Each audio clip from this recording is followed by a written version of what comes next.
Sakhalin Island, a land washed by the cold waters of the Sea of Okhotsk, has for centuries been a crossroads of interests for various peoples.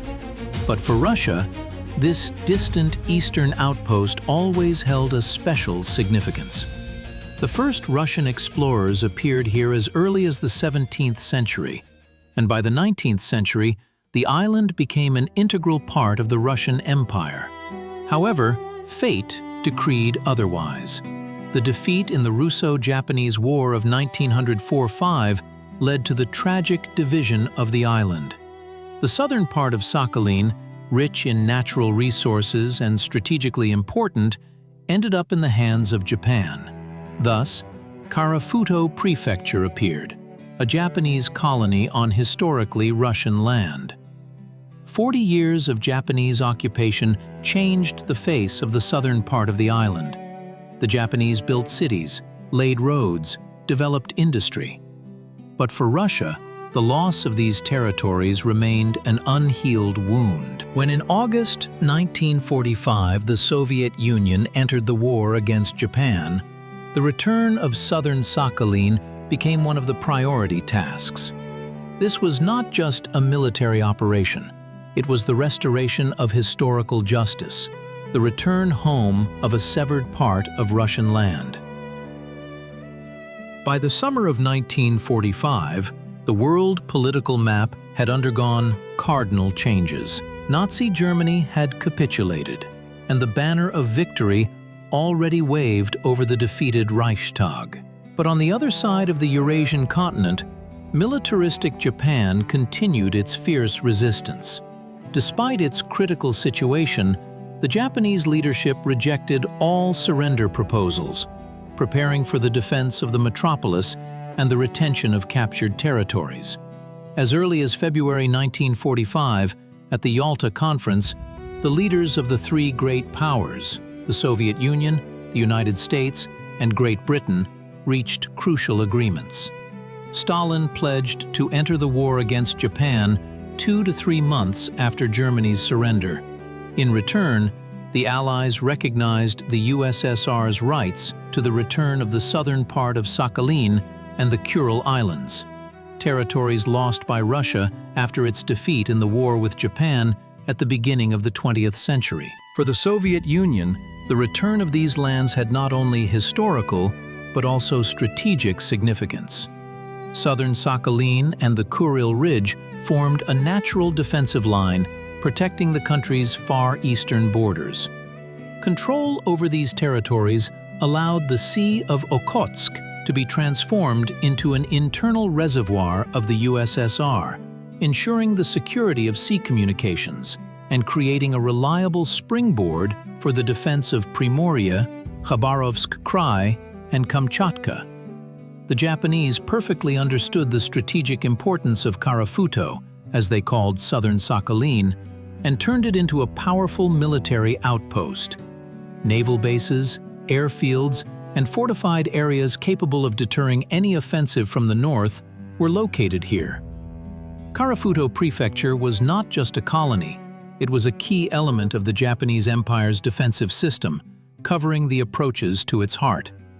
On August 8, 1945, the Soviet Union officially declared war on Japan.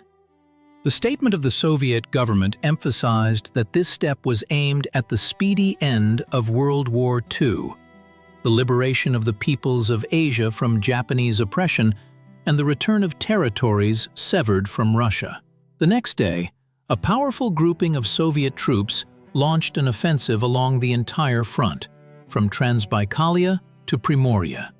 The last strategic operation of World War II had begun. Preparations for the South Sakhalin Operation began long before the official entry of the USSR into the war with Japan. Soviet command meticulously analyzed enemy forces and developed a detailed plan of action. Significant forces of the Second Far Eastern Front, commanded by Army General Maxim Alexeyevich Purkayev, an experienced military leader well versed in the specifics of the Far Eastern theater of operations, were allocated for the liberation of the southern part of Sakhalin. The main strike force was the 56th Rifle Corps, commanded by Major General Artyushenko, which included the 113th Rifle Brigade, the 105th Rifle Division, the 255th Rifle Division, and a number of separate units. Naval support was provided by the North Pacific Flotilla, commanded by Vice Admiral Andreev, which possessed landing craft, torpedo boats, and artillery support ships. The operation was covered from the air by the 16th Air Army. The Japanese defense of South Sakhalin relied on a powerful system of fortifications. The core was the Kharamitog fortified area, built on a natural isthmus connecting the northern and southern parts of the island. This was a complex of 17 reinforced concrete long-term firing points, connected by underground communications, with anti-tank ditches, minefields, and numerous pillboxes. The Kharamitog garrison numbered over 20,000 soldiers and officers, united in the 5th Infantry Division and separate border units. The defense was commanded by Lieutenant General Toichiro Mineki. Planning the operation was complicated by a number of factors. The mountainous terrain with dense forests limited the maneuverability of troops and hindered the use of heavy equipment. The unpredictable climate of Sakhalin, with frequent fogs, rains, and sharp temperature drops, created additional difficulties for aviation and naval landings. The limited number of roads forced advancing units to act in predictable directions, which facilitated the enemy's organization of defense. The Soviet command developed a combined offensive plan. The main blow was delivered from the north through the Kharamitog fortified area by forces of the 56th Rifle Corps. Simultaneously, naval landings were planned on the eastern and western coasts of South Sakhalin to create additional centers of offensive and dissect the Japanese defense. Special attention was paid to the interaction of ground forces, aviation, and naval forces, which was to ensure success in the difficult conditions of the island operation. The Kharamitog fortified area became a true masterpiece of Japanese military engineering. Located on a natural isthmus between the northern and southern parts of Sakhalin, it represented a multi-level defense system created with due consideration for all features of the local landscape. The Japanese spent years transforming this area into an impregnable fortress, capable of stopping any offensive from the north. The core of the fortified area consisted of 17 reinforced concrete long-term firing points, pillboxes, dots, connected by underground communications. Each pillbox was an autonomous combat unit with a garrison of up to 50 men, provisions, water, and ammunition calculated for a long siege. The thickness of the walls reached 2 meters, making them practically invulnerable to field artillery. The embrasures of the pillboxes were positioned to provide crossfire in all possible directions of attack. Between the long-term structures was a network of dugouts, zots, timber earth firing points reinforced with concrete and armored plates. They complemented the fire system and served as intermediate strongholds. In front of the line of fortifications, the Japanese created deep anti-tank ditches up to 6 meters wide, filled with water and covered with barbed wire. The approaches to the fortifications were literally riddled with mines, both anti-personnel and anti-tank. Japanese engineers paid special attention to camouflage. Many firing points were skillfully integrated into the terrain, disguised as natural hills or rock outcrops. To disorient the enemy, false positions were created, designed to divert artillery fire from the real fortifications. The defense tactics of the Kharamitog fortified area were based on the principle of deeply echeloned defense. The first line was intended to wear down the advancing enemy, the second to stop them, and the third to serve as a bridgehead for counterattacks. The system of underground communications allowed for rapid transfer of reserves to threatened sectors and a branched network of observation posts ensured full control over the battlefield. The mountainous and forested terrain of Sakhalin was ideally suited for organizing such a defense. Dense forests limited the use of tanks and heavy equipment, while steep slopes and narrow valleys created natural corridors for advancing troops, which could be easily swept by fire from dominant heights. Japanese commanders expected that, under such conditions, even a significant numerical superiority of the enemy would not give them a decisive advantage. The garrison of the fortified area consisted of elite units of the Japanese army, experienced in battles in China and specially trained for operations in Sakhalin. The soldiers were ideologically indoctrinated with loyalty to the emperor and readiness to fight to the last bullet. The command instilled in them that retreat was impossible. Behind them only the sea, and ahead the sacred duty of defending Japanese land. The morning of August 11, 1945, was overcast. Low clouds covered the hills, and a drizzling rain turned the already difficult roads into a muddy mess. But it was on this day that the operation began, which was to return the southern part of Sakhalin to our country. At 5 o'clock in the morning, Soviet artillery opened fire on the Kharamitog fortified area. Hundreds of guns and mortars unleashed a barrage of fire and metal on Japanese positions. The earth trembled, and the roar of the cannonade echoed for tens of kilometers around. The artillery preparation lasted almost 2 hours. Special attention was paid to identified long-term enemy firing points. Heavy guns, capable of penetrating reinforced concrete fortifications, were used to destroy them. Simultaneously with the artillery shelling, Soviet aviation struck at Japanese rear communications, striving to isolate the fortified area from reinforcements and supplies.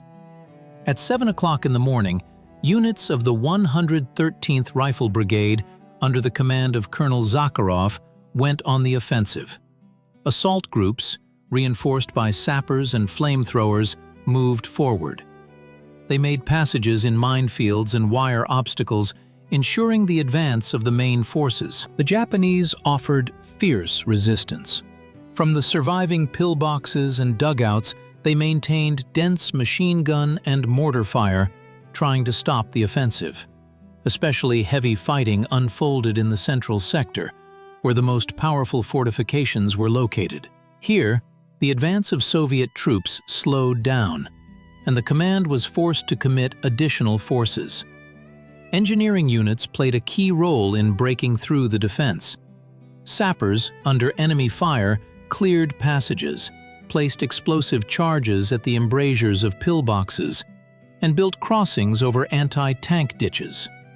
Their selfless actions allowed the infantry to overcome the first line of Japanese fortifications. By the end of the first day of the offensive, Soviet troops managed to penetrate the enemy's defense to a depth of up to 3 kilometers, capturing several pillboxes on the northern outskirts of the fortified area. However, the main line of defense remained unbreached. The Japanese, using underground communications, maneuvered forces and means, concentrating them in threatened directions. On August 12th, the offensive resumed with renewed vigor. The command of the 56th Rifle Corps, having analyzed the results of the first day of fighting, made adjustments to the action plan. The main blow was shifted to the eastern flank, where the enemy's defense proved weaker. Self-propelled artillery units were brought in to increase the striking power, firing direct fire at Japanese fortifications. While the main forces of the 56th Rifle Corps were engaged in heavy fighting at the Kharamitog fortified area, the Soviet command proceeded with the implementation of a plan for naval landing operations on the eastern coast of southern Sakhalin. These actions were intended to create a second front in the rear of the Japanese defense, disrupt the enemy's command and control system, and accelerate the advance of our troops deep into the island. Preparations for the landings were conducted under the strictest secrecy. The Northern Pacific Flotilla, under the command of Vice Admiral Andreev, concentrated landing craft, torpedo boats, and artillery support ships in the port of Sovetskaya Gavan.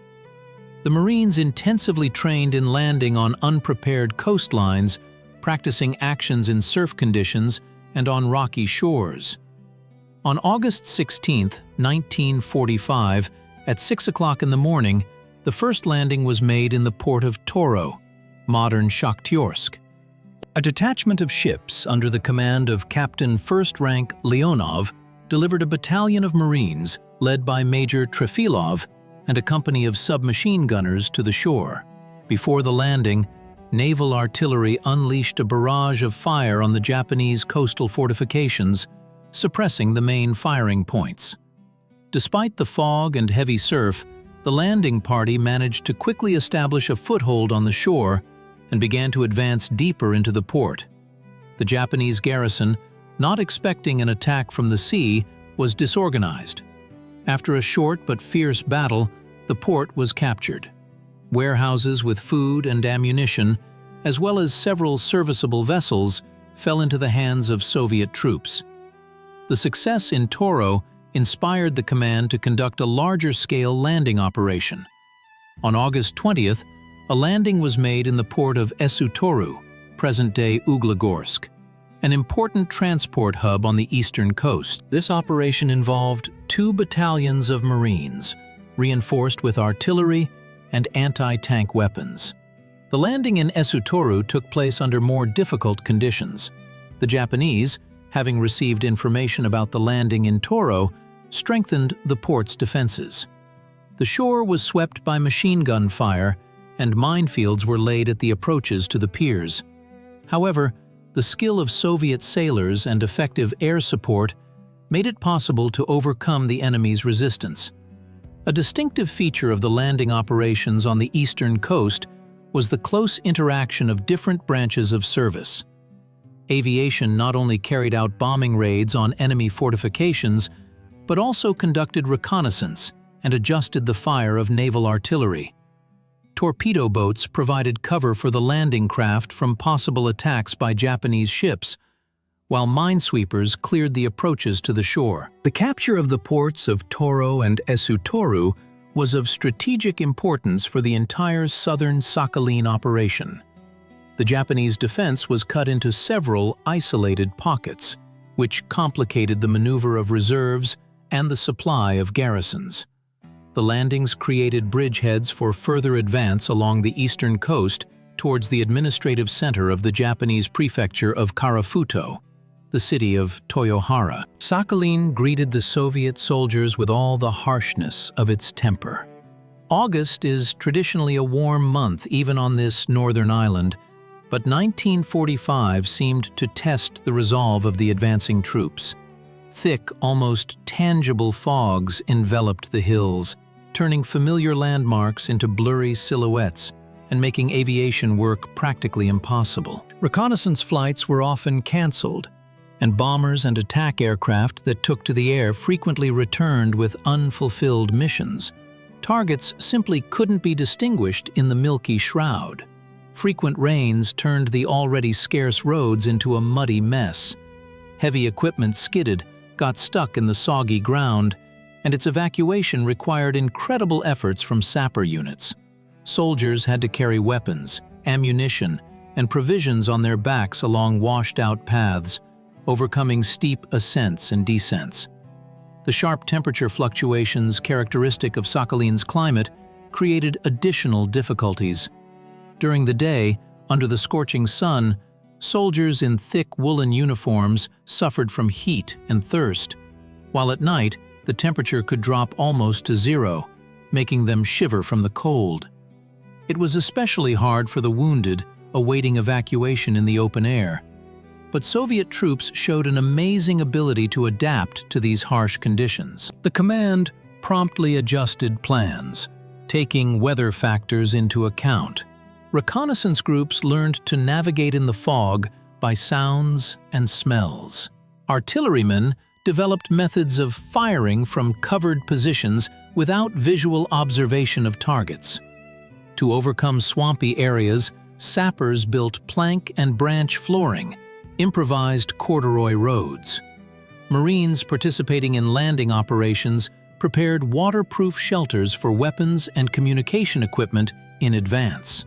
The indigenous inhabitants of northern Sakhalin, the Nivk and Orok people, played a special role in adapting to local conditions.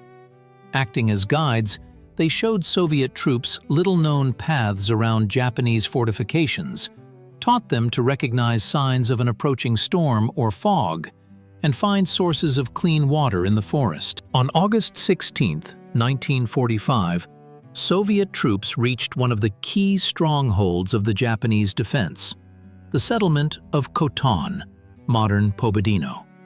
This small town held strategic importance, being a vital transportation hub controlling roads in the central part of southern Sakhalin. The Japanese command fully understood its significance and transformed Khotan into a powerful strong point with an extensive system of fortifications. Intelligence reported that up to a battalion of infantry, reinforced with artillery and anti-tank weapons, was stationed in the town. Stone buildings were adapted for all-around defense, permanent firing positions were established at intersections, and approaches to the town were mined. The command of the 105th Rifle Division developed a detailed assault plan. The town was to be attacked from 3 directions simultaneously to prevent the enemy from maneuvering reserves. Assault groups were formed for each direction, including rifle units reinforced with sappers, flamethrowers, and heavy machine guns. A special role was assigned to tanks and self-propelled artillery units, which were to support the infantry with fire and tracks. The attack began early in the morning after a short but powerful artillery barrage. The assault groups from the northern direction, under the command of Captain Smirnov, were the first to break into the town. Operating in small, mobile detachments, they infiltrated between enemy strongpoints, seized key buildings, and established bridgeheads for the advance of the main forces. The Japanese offered fierce resistance.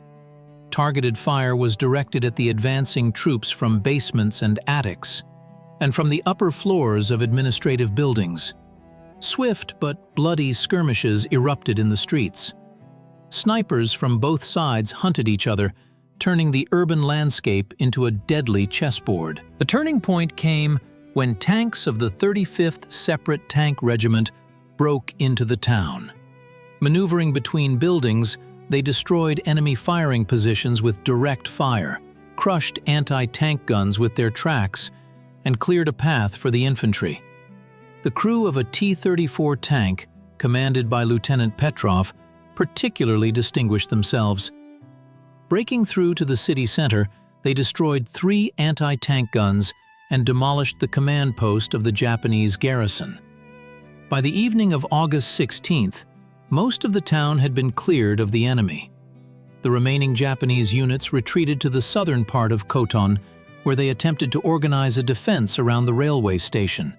However, by the morning of August 17th, this last pocket of resistance was also eliminated.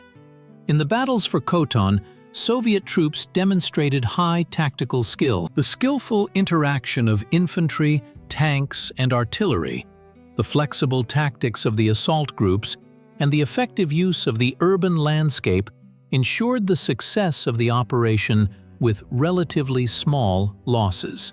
The capture of Khotan had immense strategic significance. The Japanese defense in the central part of southern Sakhalin was cut into 2 isolated groups. Soviet troops gained an important transportation hub, opening the way to the administrative center of Kharamitog Prefecture, the city of Toyohara. Furthermore, the moral effect of this victory was colossal. The Japanese lost a major settlement for the first time, undermining their confidence in the possibility of prolonged resistance. Soviet aviation played a decisive role in the South Sakhalin operation, becoming the true eyes and sword of the advancing troops. In the island's most challenging weather conditions, pilots of the 16th Air Army performed genuine feats daily. PE-2 and IL-2 reconnaissance aircraft broke through low clouds and thick fogs to deliver invaluable intelligence to the command regarding Japanese fortifications and troop movements. Pilots had to fly literally above the treetops, risking their lives for accurate data. Flights over Sakhalin's mountainous regions posed particular difficulties, where air currents were unpredictable, and the weather could change in a matter of minutes. Captain Nikolaev, commander of a reconnaissance squadron, recalled, "We would take off under a clear sky, and 20 minutes later find ourselves in a milky shroud where earth and sky merged into one." Nevertheless, by the end of the first week of the operation, Soviet aerial reconnaissance had created a detailed map of the Japanese defense, allowing for precise strike planning. IL-2 attack aircraft, dubbed Black Death by the Japanese, delivered devastating blows to enemy fortifications. Operating in groups of 4 to 6 machines, they literally burned out Japanese strongholds, clearing the way for ground forces. Their actions proved particularly effective in supporting naval landings in the ports of Toro and Esutoru, where attack aircraft suppressed enemy coastal artillery, allowing landing craft to approach the shore. Yak-3 and Yak-9 fighters provided cover for attack aircraft and bombers, engaging in combat with the sparse but stubborn Japanese aviation. Air battles over Sakhalin were swift and fierce. The island's limited airspace and complex terrain demanded the highest skill from pilots. Lieutenant Smirnov, in one such battle, shot down 2 Japanese fighters, maneuvering between hillsides in poor visibility. Tu-2 and PE-8 bombers struck Japanese rear facilities, headquarters, warehouses, railway junctions. Their actions severely disrupted the supply and control system of Japanese troops. Particularly effective was the raid on the Shikuka railway junction, where several echelons of ammunition and fuel intended for the Japanese garrison were destroyed. Japanese anti-aircraft defense was fierce, but not sufficiently effective. Enemy anti-aircraft artillery concentrated around key targets created dense curtains of fire, but Soviet pilots learned to overcome them by using terrain and weather conditions. Descending to extremely low altitudes, attack aircraft and bombers slipped under enemy radars and delivered sudden strikes. The port cities of Maoka and Otomari held a special place in the system of Japanese control over southern Sakhalin. These 2 ports were not merely transport hubs. They were key elements of the economic and military infrastructure of Kharamitog Prefecture. All major cargo flows connecting the island with the metropolis and other Japanese colonies passed through them. Maoka, modern Kolmsk, located on the western coast, served as the main maritime gateway to southern Sakhalin. Its deep-water bay, protected from storms by mountain ranges, allowed large vessels to be accommodated even in adverse weather conditions. The Japanese transformed the port into a powerful logistical center with modern quays, warehouse complexes, and ship repair workshops. A railway ran from Maoka to the administrative center of the prefecture, Toyohara, making the port a strategically important point. Otomari, present-day Korsakov, on the southern tip of the island, was the second most important port in Kharamitog. Its geographical location provided the shortest route to the Japanese island of Hokkaido. Otomari was home to Coast Guard forces that controlled the La Perouse Strait, and its port facilities allowed for the accommodation of medium-displacement warships. The Japanese command well understood the strategic value of these ports and created an echeloned defense system around them. Coastal batteries controlled approaches from the sea, and permanent firing positions were equipped on dominant heights. The garrisons of both cities numbered several thousand soldiers and officers. The Soviet command developed a combined plan for the capture of these key points. It was planned to deliver simultaneous strikes from land and sea, preventing the enemy from maneuvering reserves. Special marine infantry detachments, reinforced with artillery and engineering units, were formed for amphibious operations. On August 20, 1945, ships of the Northern Pacific Flotilla under the command of Captain First Rank Leonov left base to land troops in the port of Myoka. The landing detachment consisted of a Marine infantry battalion, reinforced with anti-tank artillery and flamethrower teams. The landing was planned for dawn on August 21st, when the vigilance of Japanese sentries was expected to decrease. However, nature intervened. A strong storm and fog made it difficult for the ships to approach the shore. The landing troops had to disembark in conditions of heavy seas, which slowed down the operation and deprived it of the element of surprise. The Japanese opened a hurricane of fire on the landing craft and landing areas. Despite the difficult conditions, the Marines managed to establish a foothold on the shore and began to advance towards the port facilities. Fierce battles erupted for every pier, every warehouse building. The Japanese used pre-prepared firing positions between port cranes and in administrative buildings. They offered particularly stubborn resistance in the area of the railway station, which had been turned into a real fortress. On August 19, 1945, Soviet troops reached the approaches to Toyohara, the administrative center of the Japanese prefecture of Karafuto. This city, sprawling in the picturesque valley of the Susuya River, was not merely a geographical center of southern Sakhalin, but also a symbol of Japanese presence on historically Russian land. Over 40 years of occupation, the Japanese had transformed it into a flourishing colonial center with wide streets, stone administrative buildings, and developed infrastructure. Here were located the residence of the prefectural governor, the headquarters of the Japanese military administration, and other key facilities. The capture of Toyohara had not only military but also immense political significance. It was the final step towards the complete liberation of southern Sakhalin.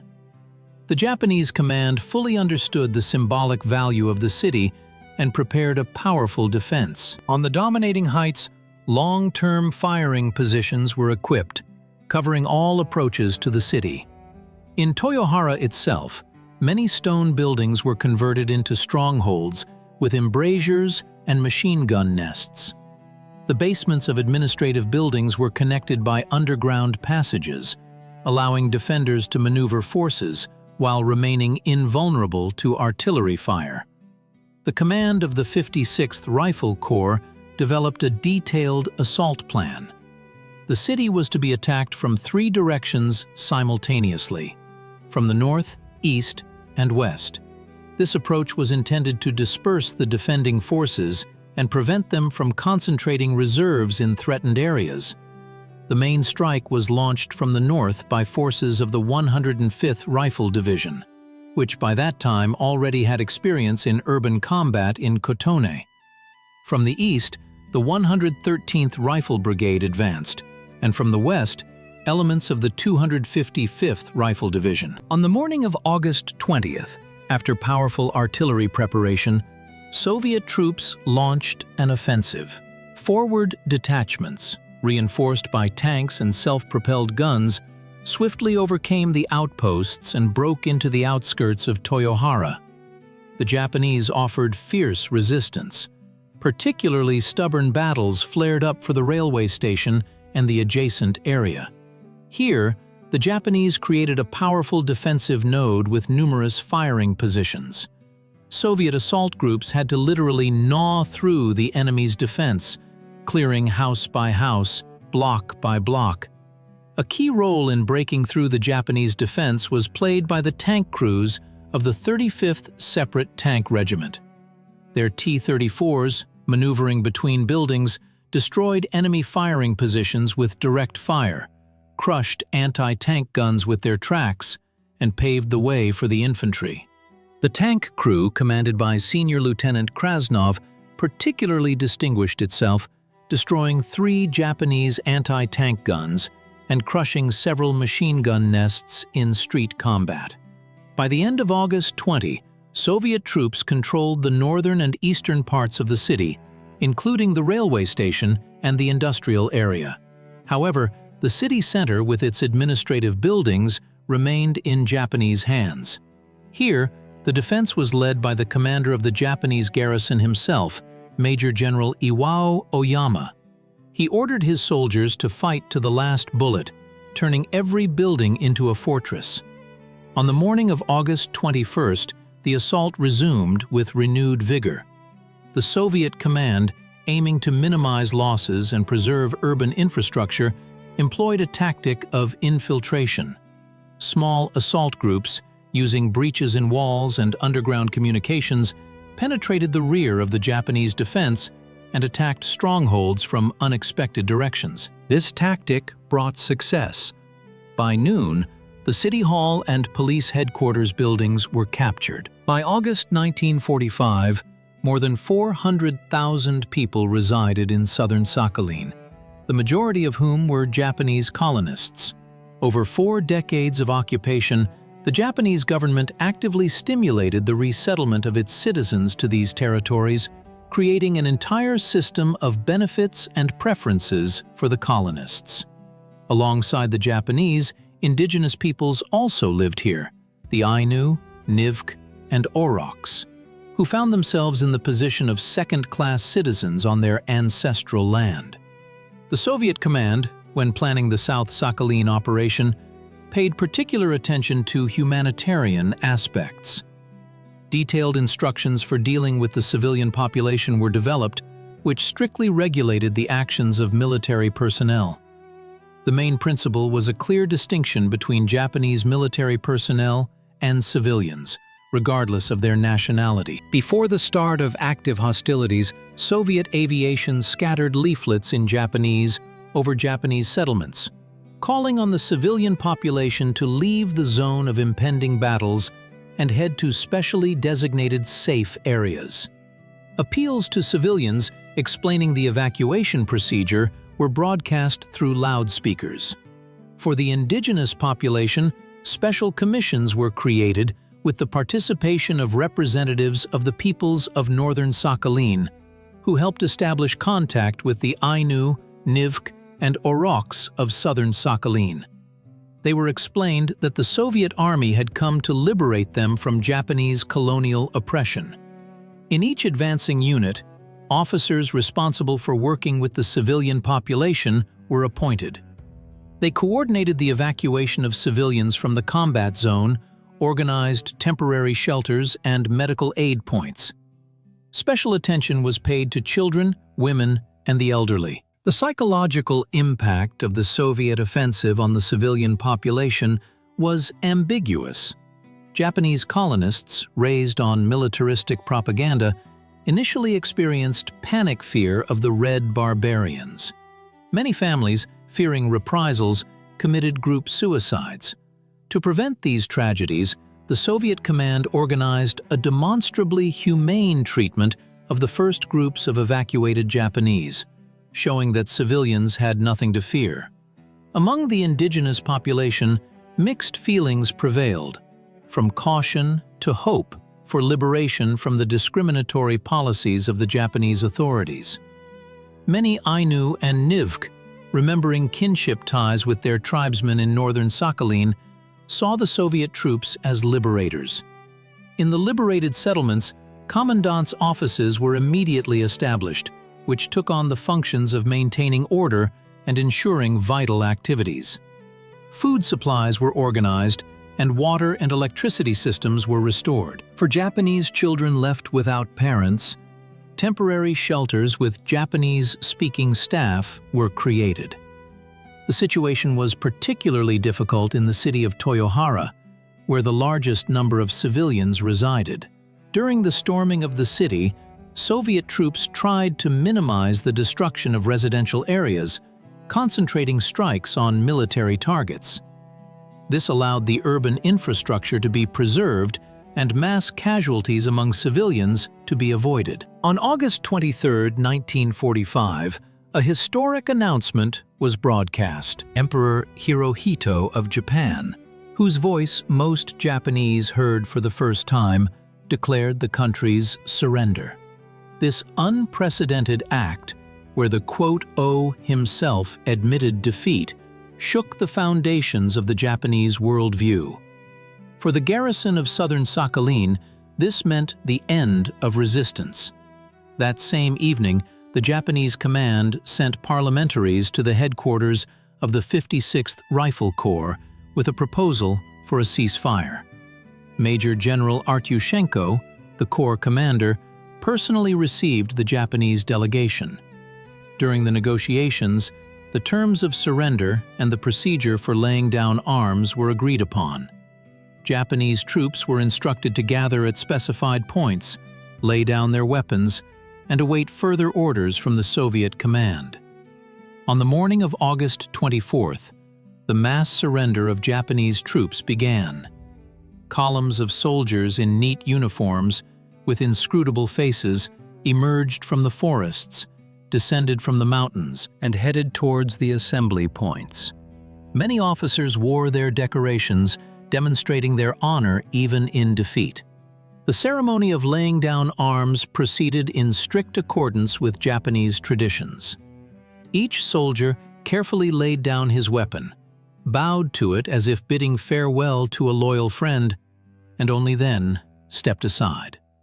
Soviet officers observing this ceremony could not help but note the discipline and dignity with which the Japanese accepted the bitterness of defeat.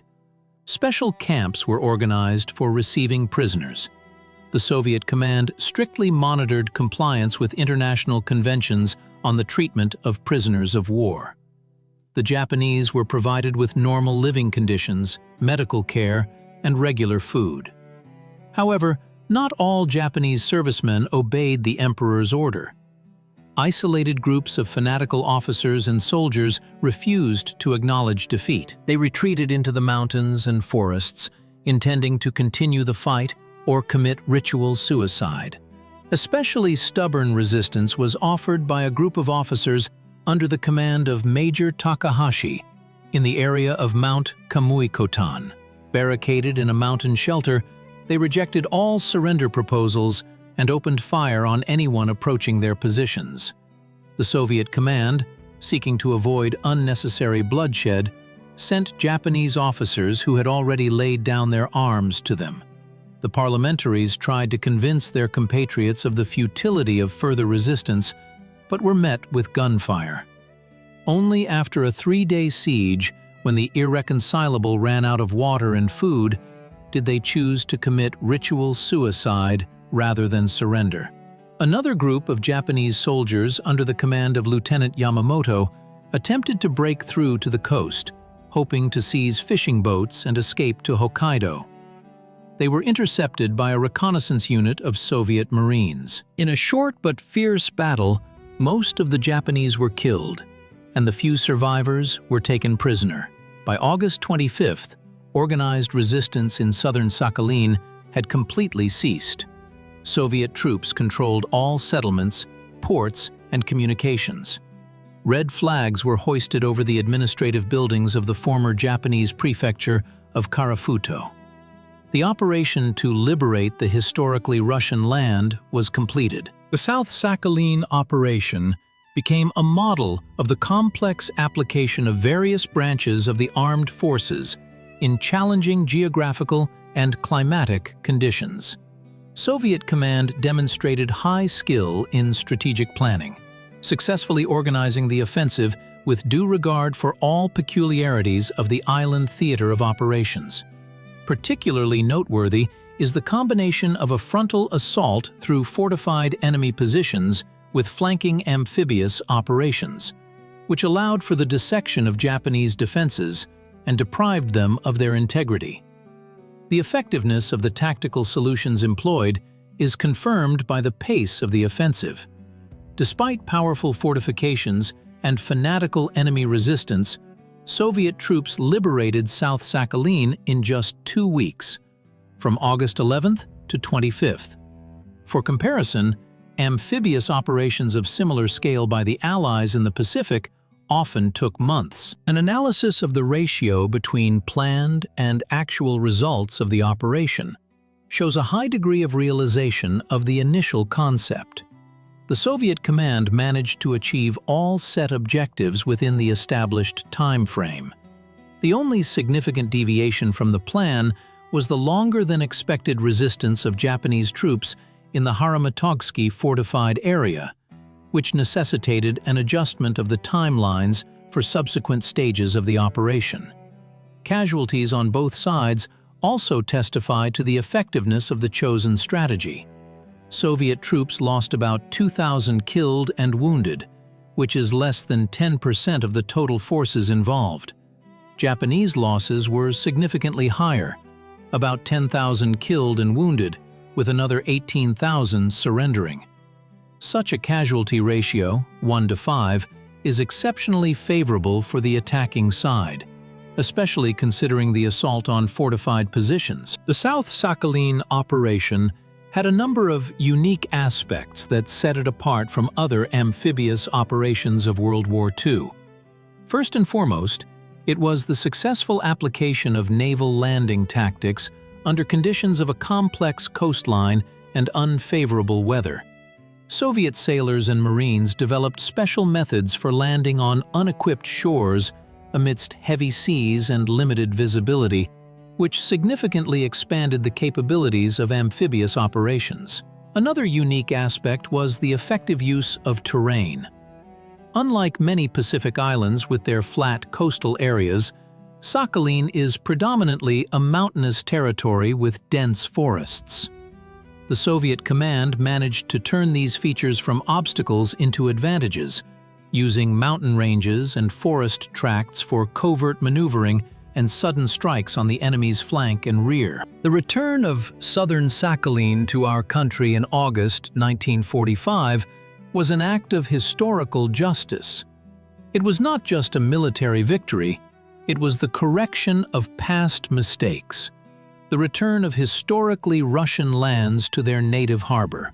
40 years of Japanese occupation ended, and over Toyohara, soon renamed Yuzhno-Sakhalinsk, the Russian flag once again unfurled. The geopolitical consequences of this operation are difficult to overestimate. The Soviet Union regained control over a strategically important territory, providing access to the Pacific Ocean. The Sea of Okhotsk effectively became an internal body of water for the USSR, creating a reliable shield for the country's far eastern borders.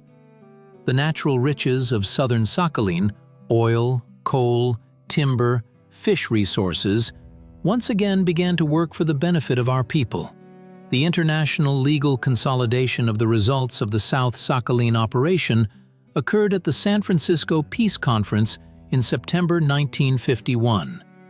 Japan officially renounced all rights and claims to southern Sakhalin and the Kuril Islands. This decision drew a final line under territorial disputes and legally formalized the return of historical Russian lands. The modern significance of the events of August 1945 for Russian statehood cannot be overstated. Sakhalin today is not just a remote region, it is an outpost of Russia in the Asia-Pacific region, a key element of the national security system. The richest oil and gas fields of the Sakhalin Shelf ensure the country's energy independence and serve as a basis for the development of international cooperation. In modern Russia, the memory of the feat of the liberator warriors of southern Sakhalin is carefully preserved. Monuments to the heroes of those August days are erected in the island's cities, and museum exhibitions telling the story of the liberation operation have been created. A special place is occupied by the memorial complex on the Kharamitog Pass, where the fiercest battles took place. Annually, on August 9th, the day of the start of the South Sakhalin Operation, solemn events are held here with the participation of veterans, youth, and government representatives. The names of the heroes of the operation are immortalized in the names of streets in Sakhalin cities. Schoolchildren study the history of the island's liberation in lessons and local history clubs. Search teams are working to locate unknown burials and restore the names of fallen soldiers. The liberation of southern Sakhalin became one of the final operations of World War II, bringing an end to the bloodiest conflict in human history. This victory, won by the courage and blood of Soviet soldiers, will forever remain in the people's memory as an example of the restoration of historical justice and the protection of Russia's national interests on its far eastern borders.